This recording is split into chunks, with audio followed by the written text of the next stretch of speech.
Deccan trap में किस प्रकार का सेल पाया जाता है? अगर दम है तो चैट बॉक्स में रिप्लाई दो फटाफट, देखते हैं कितना चैटिंग करते हो। सब लोग केवल जिससे दोस्त से बात करना है, गर्लफ्रेंड से बात करना है, बॉयफ्रेंड से बात करना है, इस चक्कर में रहते हो तुम लोग, ठीक है? जल्दी जल्दी रिप्लाई दीजिए, जैसे उन लोग को कैसे देते हो वैसे। आगे जल्दी फटाक से।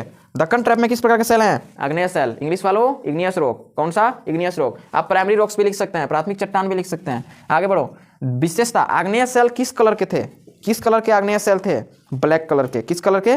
ब्लैक कलर के। काली मिट्टी सबसे ज्यादा कहाँ पाई जाती है?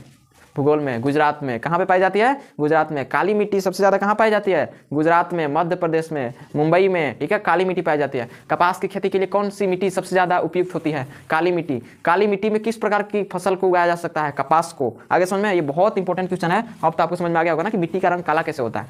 अब आपको हम बड़ा मतलब अच्छे से अभी समझाएंगे काली मिट्टी का निर्माण कैसे होता है। उससे पहले क्वेश्चन है, दक्कन ट्रैप का सर्वाधिक ऊंचाई किस इलाके में है? तो मुंबई में है। दक्कन ट्रैप का सर्वाधिक ऊंचाई किस इलाके में है? मुंबई में है, ठीक है। इसके बाद दक्कन ट्रैप जो है, यानी कि जो दक्कन का जो पठार है, मुंबई में तो हो गया शिखर, तो दक्कन का पठार ही हो गया ना।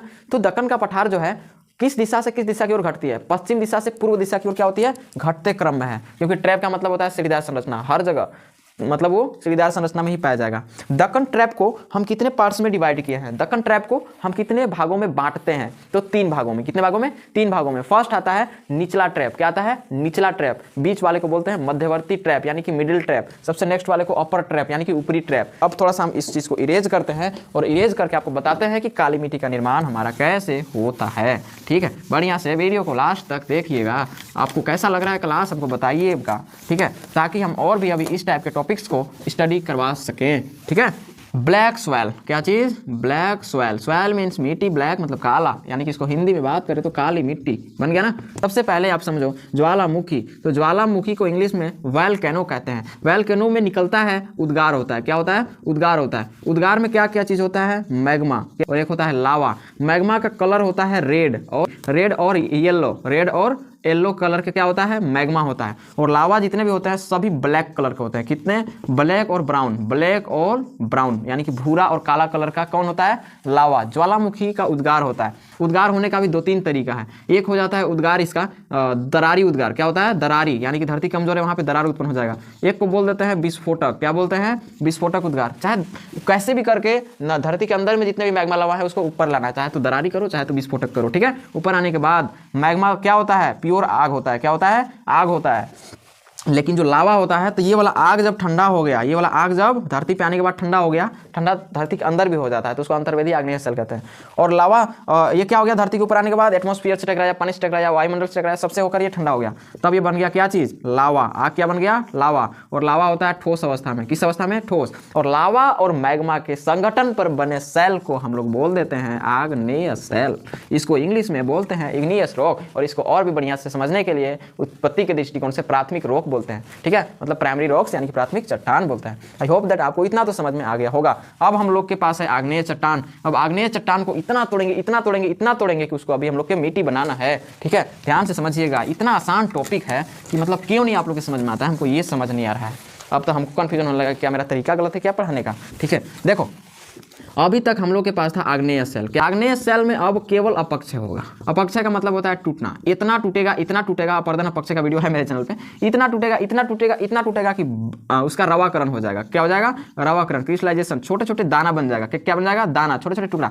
अब ये छोटे छोटे दाना जब एक ही जगह पे जमेंगे तो परतदार यानी कि अवसादन उन्मूलन होने लगेगा, भीड़ में जमा होंगे तो। और परतदार में एक और प्रोसेस होगा जिसको बोलते हैं कॉम्पोजिशन यानी डिकम्पोज होना, निक्षेपण प्रोसेस। क्या होने लगेगा? निक्षेपण। और निक्षेपण होगा तो सभी इतने बन जाएंगे, जम के लास्ट में मिट्टी बन जाएंगे। क्या बन जाएंगे? मिट्टी।